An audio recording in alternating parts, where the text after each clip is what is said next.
जोहार झारखंड, आप सभी का स्वागत है eagle IAS the study zone में। साथियों, उत्तर वैदिक काल के बाद से लेकर भारतीय संविधान के निर्माण के पूर्व तक हमारे समाज में कई कुरीतियां जो है देखने को पाए जाते थे और ये कुरीतियां भेदभाव के रूप में भी व्याप्त थे। इन्हीं भेदभाव और कुरीतियों को दूर करने के लिए भारतीय संविधान के द्वारा प्रत्येक नागरिकों को मूल अधिकार प्रदान किया गया है। आज उन्हीं मूल अधिकारों में से एक अधिकार पर हम लोग क्या करेंगे, चर्चा करेंगे। तो चलिए प्रारंभ करते हैं। भारतीय संविधान के भाग 3 आर्टिकल 12 से लेकर 35 तक जो है फंडामेंटल राइट्स या मूल अधिकार प्रदान किया गया और इसी के तहत आर्टिकल 14 से लेकर 18 तक जो है समानता का अधिकार या राइट ऑफ इक्वालिटी प्रदान किया गया। इसके तहत 5 समानताएं प्रदान किए गए जिसके तहत समाज में समानता स्थापित करने का प्रयास किया जा रहा है। चलिए प्रारंभ करते हैं। आज हमारा विषय है आर्टिकल 15। आर्टिकल 15 के 6 सब क्लॉज बन गए। इन सभी 6 सब क्लॉज पर हम लोग क्या करेंगे, चर्चा करेंगे। सबसे पहले बात करते हैं आर्टिकल 15(1) अर्थात अनुच्छेद 15 के प्रथम सब क्लॉज पर। इसके तहत राज्य को हिदायत दिया गया है कि वो किसी भी नागरिकों के विरुद्ध केवल धर्म, मूल वंश, जाति, लिंग या जन्म स्थान के आधार पर किसी प्रकार का भेदभाव नहीं करेगा। अर्थात इन 5 कारकों के आधार पर राज्य किसी नागरिकों के साथ कोई भेदभाव नहीं करेगा। राज्य के लिए सभी व्यक्ति जो है क्या है, बराबर है, चाहे वो किसी भी धर्म का हो, चाहे वो किसी भी वंश का हो, चाहे वो किसी भी जाति का हो, चाहे वो पुरुष या महिला हो, चाहे वो किसका जन्म स्थान कहीं पर भी हो।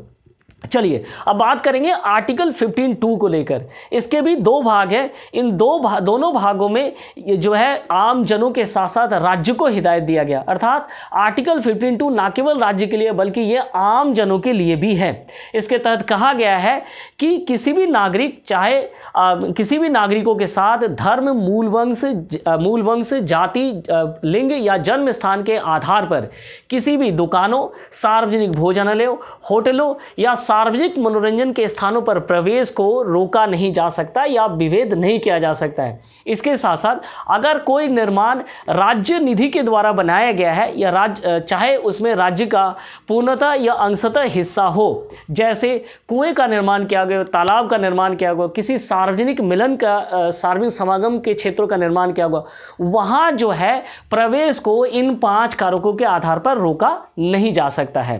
तो इस प्रकार 15(1) और 15(2) के तहत जो है राज्य को साथ में आम जनों को यह हिदायत दिया गया वो किसी भी आधार पर इन 5 कारकों के आधार पर किसी के साथ क्या कर सकता है, भेदभाव नहीं कर सकता है। और वो भेदभाव क्या है, धर्म है, मूल वंश है, जाति है, इसके साथ साथ जो है लिंग है और जन्म स्थान के आधार पर है।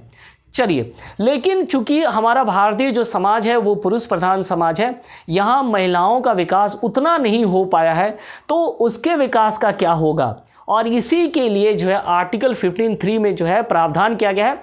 आर्टिकल 15(3) में कहा गया है कि राज्य के द्वारा महिलाओं और बच्चों के विकास के लिए क्या किया जा सकता है, विशेष प्रावधान किया जा सकता है। जैसे स्थानीय निकाय में आरक्षण की व्यवस्था महिलाओं के लिए किए जा सकते हैं, बच्चों को निःशुल्क शिक्षा का व्यवस्था भी किया जा सकता है। अगर कोई महिला कहीं कार्य करते हैं और वो प्रेग्नेंट है तो उसे छुट्टी का भी अधिकार दिया जा सकता है। चलिए अब बात करेंगे आर्टिकल 15(4) की।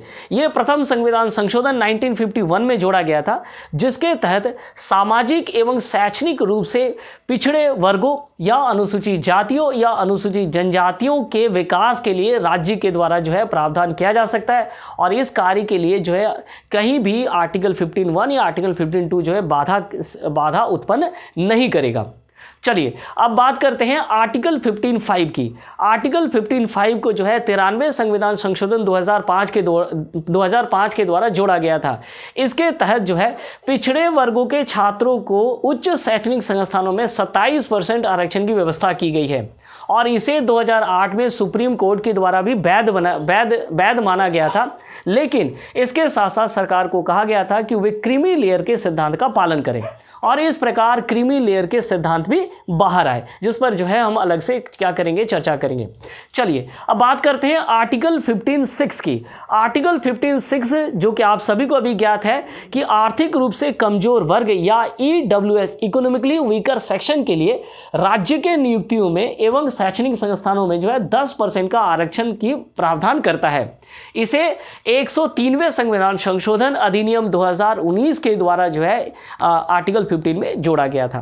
तो इस प्रकार आर्टिकल 15 के द्वारा समाज में व्याप्त भेदभाव का निषेध किया जाता है और इसके तहत याद रखिएगा धर्म, मूल वंश, जाति, लिंग या जन्म स्थान के आधार पर भेदभाव नहीं किया जा सकता है। हाँ, ये हो सकता है कि अन्य आधारों पर जो है राज्य क्या करे, भेदभाव करे और उसके लिए विशेष प्रावधान कर सकता है। जैसे आपने देखा महिलाओं और बच्चों के लिए विशेष प्रावधान किए जा सकते हैं। सामाजिक रूप से जो पिछड़े वर्ग हैं, चाहे वो अनुसूचित जाति हो चाहे वो अनुसूचित जाति, उनके लिए जो विशेष प्रावधान किया जा सकता है।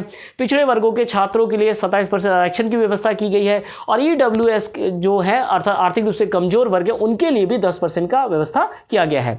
तो ऐसे ही महत्वपूर्ण सूचनाओं के लिए जुड़ना ना भूलिए eagle IAS the study zone में। आप सभी का बहुत बहुत धन्यवाद।